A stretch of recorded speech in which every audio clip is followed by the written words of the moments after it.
I mean, if you try and clean up a mess with a piece of toilet paper, heck, you watch these like Braun and Downey and all these other I don't even think I named a real paper towel brand, but you watch these paper towel companies make these ads, and the dude just so lackadaisically traipses the paper towel through this big splash of, it's always blue juice, by the way.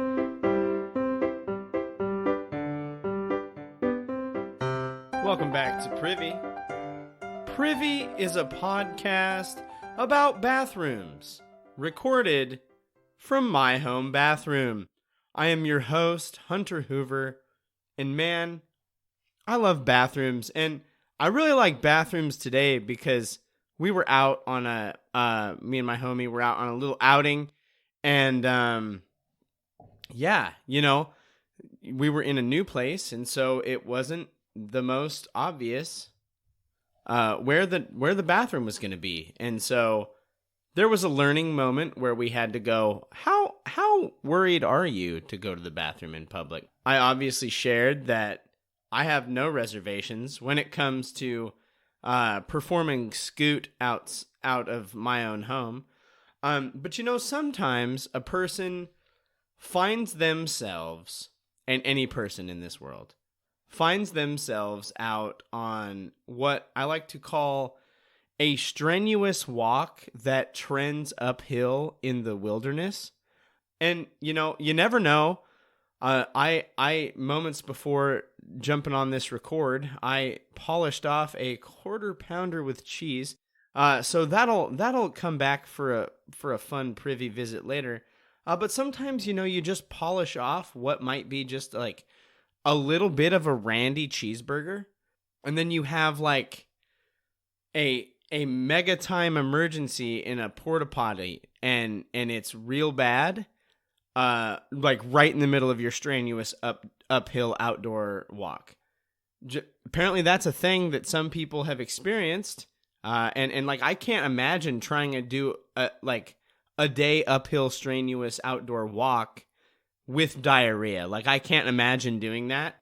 And I've already shared on the show that also, if you're joining us for the first time, I'm going to talk about bathroom stuff. But yeah, you have to hit that porta potty more than a few times. Sometimes you don't leave it for a long time. But at least everything in this scenario was completely hypothetical.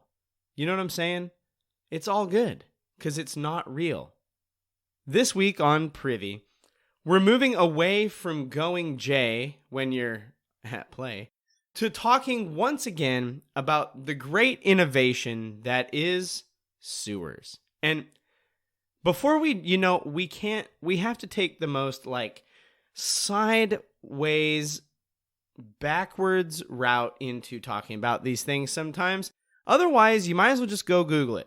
And what if I told you right now, as I'm yapping into this microphone in my bathroom, and as you're listening to it in your ear holes, that there was a monster lurking in our sewers?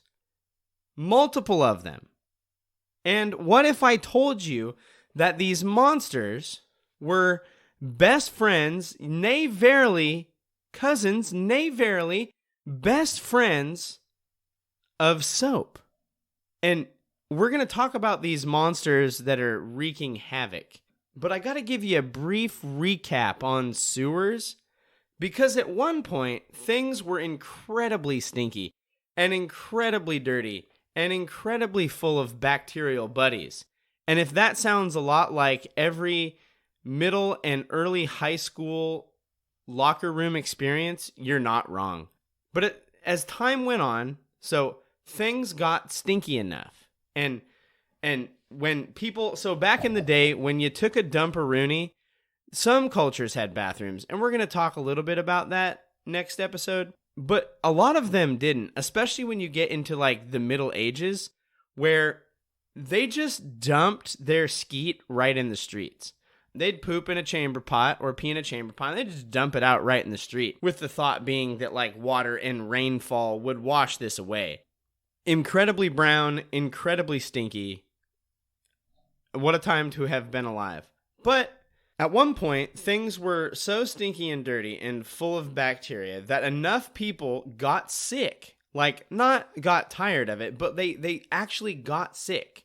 And they started to do some like very entry level Bill Nye, the science dude stuff to figure out like if I drink water that has poop in it, it kind of makes me dummy sick. And I know that like we hear that and we go, are we for real right now? But yeah, that was like news to them that like something about what was in your poopy. Remember the whole bacterial, viral, whatever theory of germ theory. There it is. Wasn't really on the scene at this point. And so it was just like, well, if I drink the water that's been next to like Tony's skeet, I'm more likely to get sick. And they figured out that the stuff that was making everyone so sick was giving them, it was causing cholera. And so the short and sweet of this is once it was discovered that the poop from people was making other people sick, laws and sanitation standards began to be put in place. And we talked about that a little bit in our sewer episode. But many of the systems switched from like cesspits, which allowed the byproduct of human activity to seep into the drinking supply, and thus infecting the drinking water, the well water. And they switched from these cesspits to these septic tanks. Now, I'll put a picture out on the Privy Social stuff for you to see just a graphic of this, like how it was playing. It's kind of wild to see how the cesspits polluted the drinking water. It's kind of awful. But this also, because all these sanitation and other like necessary changes were being made, many, like it also gave rise to like complete reconstruction of city sewer systems. These were often closed systems which relied on the flow of water to remove waste, as well as break down some of the waste products that would get caught in the mix. Getting caught in the mix is the technical term for being in a sewer, by the way. At this time, it was mostly agreed that the wastewater would be pumped into bigger bodies of water, and then drastically, this helped the cholera problem. So, in other words, you do brown, and it goes into the septic system, or into the sewer line that is attached to the city, and that is flushed via you dumping water down your toilet, or if you're lucky enough to have a flush toilet, it is flushed down and pushed out, and later it is spilled into larger bodies, usually of natural water. Now, obviously, we now can look back and say, well, this might not be the best solution, but it is a solution to the contaminated drinking water problem. And so, however, if you live downstream, like, you got to take the new problems of you have to take on the problems of the folks upstream. Because if they skeet and they rinse it out into the river, that's coming to visit you here pretty quick. So strap in, friend. Yeah, they eventually had to like history of sewer. We talked about that. But things with filtration made things better. And over time, they had to move things farther and farther away from society to make room for the filtration systems, as well as to keep it away from the drinking supply of most people. And there's some maps of the sewers of cities that you can find. They're fascinating to look at. I'll try to share a few of those as well. But this week, we're not just talking about sewers for sewers' sake. I know how much y'all love talking about sewers, but we are going to marry, friggin' wed, flippin' unite that idea, sewers, with another aspect and facet of human life. For the longest time, after the advent of toilet paper in 1857, mark your calendars, 1492, Columbus sailed the ocean blue, and in 1857, toilet paper was invented. That's what you need to know about it. But shortly after the onset of the sewer system, people would regularly throw their toilet paper, their spent paper, in a waste paper basket, hence the name, instead of flushing it down the toilet. Now, this was mostly because flushed, the paper would go into a collection tank where the materials would be broken down and reabsorbed into the water supply. Also, if you're operating on a septic system tank, this paper back then could be incredibly hard on those tanks and cause them to fill up much faster. We don't need to rehash the history of toilet paper.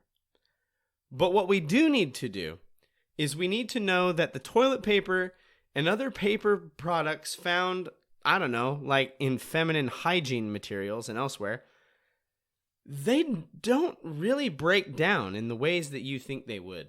Like, I mean, if you try and clean up a mess with a piece of toilet paper, heck, you know, you watch these like Braun and Downy and all these other, like, I don't even think I named a real paper towel brand, but you watch these paper towel companies make these ads, and the dude just so like lackadaisically traipses the paper towel through this big splash of, it's always blue juice, by the way. What's going on in their kitchen that they drink it so much blue juice? How ironic would it be if it was just Windex? You know what I'm saying? But, you know, you take the paper towel through it, and they barely hold up. If you get a piece of toilet paper up on that mix, it turns to nothing. It becomes literally particles in the air. Toilet paper is just like, it's like trying to sand a board with a fern. It just turns to nothing. And so hearing that it doesn't break down probably doesn't square as well in your brain as you might hope. But it's not technically biodegradable, which, thank you, Sam. Shout out to Sam Baggenstoss last week for reminding us that toilet paper is not technically biodegradable. And that's how we get little toilet paper gardens all over the place. We don't need to rehash all this toilet paper stuff. But once urban plumbing began to be put in place, people did kind of begin flushing the paper away with the rest of the buddies. Also, if you're jamming, like, sometimes I wonder, your bathroom had to stink. Because, like, if you're wiping your bink and then sticking it in the trash next to you, are you just emptying that after every pass? Like, it's, your dookie paper is just chilling right there. And I guess at the time, they were emptying things into the street a lot more, so they probably wouldn't just stank as it was. But I'm sure it couldn't help. Like, if you had a toilet in your home and you were opting to throw your paper in a basket with smear on it, I can't imagine that does a lot for the smell of that bathroom space. That's just me. But in time, people began to flush the paper. And in more time, there was an increase in the fat content of the deposits, mostly due to an increased production of trans fats in foods. Not to mention, people began to just, like, not reuse the fats in food, and they would rinse them down the drain. Bombs away. Watch out, Mario, because here comes liquid fat down the drain. And those things are going down the drain, and there's a lot of fat and paper. And this, at long last, now that we are more than 10 minutes into this, brings us to the topic of our episode. And you might have heard of Gettysburg, and you might have heard of St. Petersburg, but I bet you ain't ever heard of Fatbergs. It was a stretch. A Fatberg is kind of like an iceberg.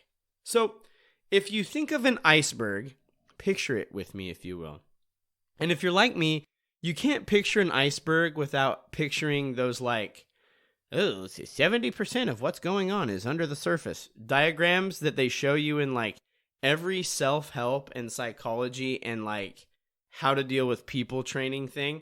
We get it. We're icebergs. Guess what? They're probably melting anyway, so just cool it with the iceberg analogies. But think of an iceberg, and then instead of ice, it's fat. Like, not its appearance is fat. It's not like a chunky bunky. It is made up of fat. Now, yeah, so that's the idea. Fatbergs were officially named in 2008 when pieces of a fatty stuff began to wash up on the beaches in Wales, England. And in 2010, they realized where they started calling these Fatbergs because they're like, wow, looks like chunks of iceberg, but it's kind of fatty and looks like lard. And in 2010, they finally like put it all together where these things were coming from. The term fatberg was made an official word in 2015, which means that dough and muggle were official words before fatberg, but there isn't a lot of justice. And honestly, like, if you're picturing them, I kind of think of those like adipose creatures from Doctor Who. If you're a Doctor Who fanatic, you're probably having what I like to call a dry spell for Doctor Who references in your life. I know I am. So there's one for you. Think of like little adipose buddies, but instead of being like kind of floppy and soft, these fatbergs form a rock-like solid mass of non-biodegradable solids such as wipes and toilet paper and condoms and solidified fat, oil, and grease, also known as fog, F-O-G, fat, oil, and grease. Holy fog. The buildup of these mixes with the non-biodegradable to form these hard, oily chunks of waxy rock-like things. Fatbergs from here form where there are rough surfaces in sewer pipes. So maybe the flow has caused some sort of rough surfaces in sewer pipes where maybe human sludge has become too rigorous, or the flow hits rough spots and starts to swirl. And if you've ever seen a river, you know how like it catches on the bank and it kind of does start to do that swirl and it kind of gets the weird gunk over there. And apparently that's a pretty good place to dip your fishing hook. I did some fishing this week, but this isn't a podcast about fishing. It's a podcast about bathrooms. And it forms in this swirl. It's kind of like churning, if you will. It forms a buildup of fat and these deposits. And this happens a lot in cement and brick sewers. That's like the primary location where you'll find this like swirl thing happen. It can also happen a lot like where there's a tree root or something else has bust through the sewer line. But it isn't just fats. Now, do you remember how our soap friends from a few weeks ago had their start in animal fats and oils? Well, it turns out when fats sit and churn in these weird sewer pools and they combine with all of the unmentionables that a person may flush or dump away, they go through a process. These fats and the things that happen from too many cheesy bees, shout out to the Quarter Pounder with cheese, Royale with cheese that I had at the beginning of the episode. We're back. They go through a process called saponification. Now, saponification or soapification, whatever. It's fancy science term. I'm not a scientist. It requires 4 components: calcium, fatty acids, fogs, got 'em, and water. These mix with the non-biodegradable materials a person would flush or rinse down the drain, and it can form what essentially feels and acts like concrete or like a big, powerful rock. A berg, if you will.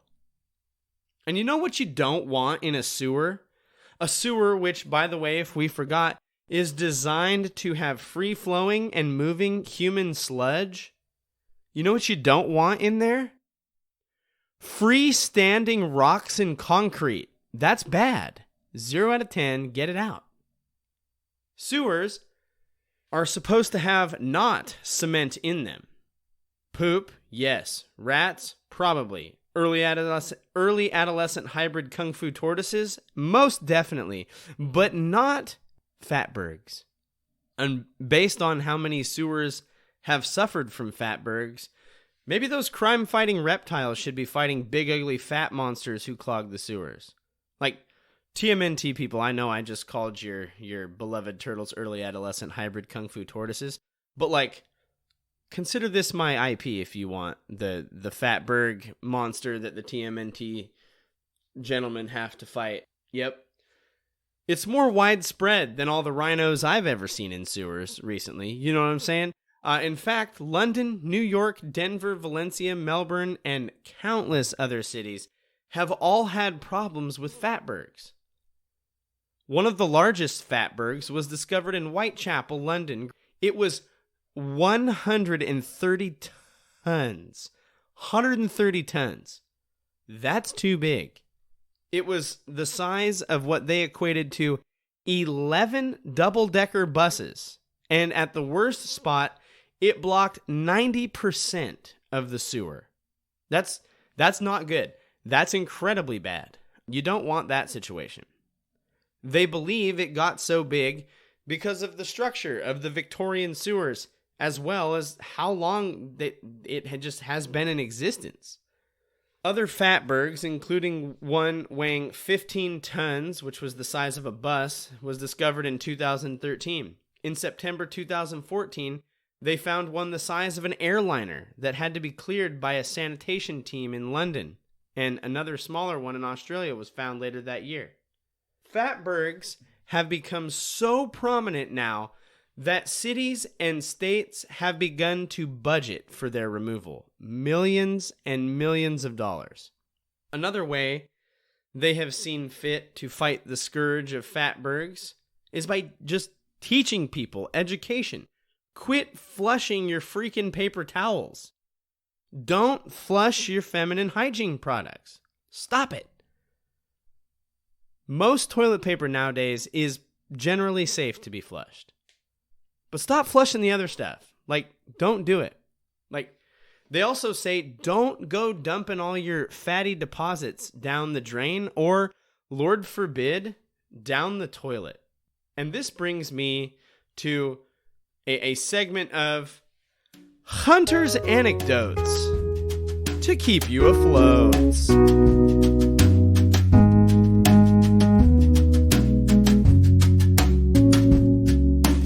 This Hunter's Anecdotes is about the time that I didn't know how to dispose of a lot of grease. So when I was in high school, there was a period of time where I would cook dinner for my parents and myself, and I would start the dinner so that way it would be done as my parents got home because they were getting home late. And at one point in this venture, I think I had made tacos or Hamburglar Helper. That lovely little oven mitt. And, I do as you do. You get the box out. And I'm still at the stage where there's not a lot of experimenting. There is following directions as if your life depended on it cooking. But it was some sort of beef product. That's all I remember. But I remember that, either we had bought some particularly fatty meat or something, because I'm, browning this meat, and there is an ungodly amount of fat and oil left over. And I think I remember even calling my mom and going, hey, I'm browning this beef, which, by the way, great euphemism for what goes on in the bathroom. But I'm browning this beef and it's looking real greasy. There is a pile, a puddle of collected grease. Either she didn't answer or she gave me real adult good advice. Either way, I know I didn't take it because I think it was you have to collect it with a paper towel and dispose of it in the trash or something like that. I don't know. All I was thinking was that's a lot of work. So what I did was I scooped all of the burger out and I took this pan full of just still hot burger grease and I took it into everybody's favorite room, the bathroom. And I dumped that joker straight in the toilet and flushed. And I think I had to flush twice because there was enough to where the first flush finished while I was still pouring. And yeah, I just deposited probably, 4 ounces or more of just straight burger fat straight down my toilet in my house growing up. So, shout out mom and dad. I don't think anything ever was clogged, but I defo did this. And I remember doing it because I remember being why don't we just dump everything down the toilet? You don't have to really clean it up, and it definitely sees much worse things. And now I know the answer is because of fatbergs. So thanks, fatbergs, and thanks for sorry for what I did to you. This has been another Hunter's Anecdotes to keep you afloat. You know, when we're young, we just don't know. That's what we've learned today. Quit flushing freaking paper towels and other stuff. Like, some countries have started putting a flushable categorization on products. So they've labeled them like, you can flush this one, you cannot flush this one. I like to think that maybe they put that on weird stuff like stuffed animals and like, I don't know, like Pokemon cards and stuff like that, where it's like, this is not a flushy thing. You cannot do it. Don't do it. This scourge of the sewers has been clogging things up for centuries. And only now are we having problems. It's like all the Fatbergs have decided now, just like all of the Pokemon game console cartridges have decided to give up their battery life after 20 years, now the Fatbergs are rising up. And they're clogging our sewers. The scourge of the sewers is here. These are called Fatbergs. Sometimes there are menaces there below in the sewers, causing problems for us all. They are the worst, all fat and clumpy, and also bumpy. Fatbergs, woo! Big old chunks of fat and paper. Fatbergs, woo! In the sewers lies this caper, a big old Fatbergs clogging sewers, causing problem, causing spewers, nothing to do but bust up all them Fatbergs, woo! It's like soap but doesn't clean their Fatbergs, woo! Sanitation buddies are scared, country spending woofy bucks on Fatbergs, woo! So yeah, they have these huge chunks of fat and stuff. And you know what they're doing with it? One company that deals with Fatbergs reports they deal with 400 to 600 Fatberg-related drainage calls per month. That's too many. To get rid of them, they're using some special equipment that breaks the berg up into smaller chunks. Essentially, they have these high-powered special water jets that shoot like 10 gallons a minute at like 3,000 psi. It's like a water laser on these fat buddies. These busted pieces are removed manually or by what I like to call big vacuum. Super Fatberg vacuum at your service. And that's what they call me at Buffalo Wild Wings. Super Fatberg vacuum. But after that, they figured out how to convert the Fatbergs into biogas or biodiesel. It's long and expensive and a not cost-effective workaround, but it is essentially just humans doing the best with this sewer problem that we have. And you know what? We did the best with what we had this week. I mean, I dump fatty nonsense into my childhood toilet, so we all grew up a little bit today. This brings us to the end of another episode of Privy. Thank you so much for joining us, and thank you for listening. If you would, leave a rating or review. If you leave a review on iTunes, we would love to read that here on the show. 5-star options are preferred. Spotify will allow you to rate, but not review. Thanks, Spotify. Follow us on social media at Privycast and send us an email. Recommendations, suggestions, say hi. Let us know that we're not shouting out into the void here. Privycast@gmail.com. We'd love to hear from you. As always, we'd like to thank Kevin MacLeod for the use of Barroom Ballet as our intro and outro music. You can find Kevin's music at incompetech.org. His music is licensed under Creative Commons License Attribution 4.0. Thanks, Kevin. We'd also like to thank Podington Bear for all the colors in the world as the Hunter's Anecdote intro and outro music. You can find Podington Bear's music at poddingtonbear.com. Thanks, Podington. This has been another episode of Privy. Thank you so much for joining us. And now, as always, and make sure it doesn't have paper towel or lady hygiene products in it, Don't forget to flush.